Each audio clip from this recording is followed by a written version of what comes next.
પહેલી નવેમ્બરથી સરકાર ખરીફ પાકની ટેકાના ભાવે શરૂ કરશે ખરીદી. મગફળી, અડદ, સોયાબીન અને મગની કરાશે ખરીદી. 9.32 લાખથી વધુ ખેડૂતોએ કરાવ્યું રજીસ્ટ્રેશન.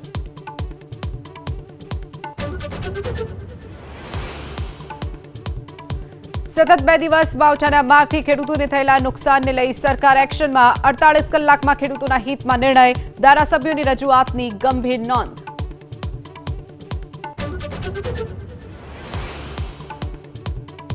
સાંસદ મનસુખ વસાવાએ ફરી એકવાર અધિકારીને ફોન પર તતડાવ્યા. ગુણવત્તાયુક્ત રોડની કામગીરી કરવા માટે આપી સૂચના.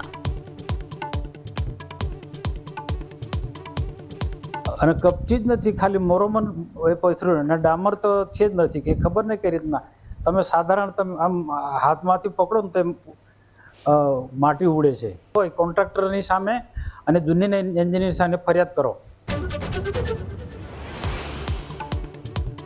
અમદાવાદ વડોદરા એક્સપ્રેસ હાઈવે પર અકસ્માતમાં 3ના મોત, 20થી વધુ લોકો ઘાયલ. કાર, બસ અને ટ્રક વચ્ચે અકસ્માત. વડોદરાથી અમદાવાદ તરફ એક બાજુનો રસ્તો બંધ.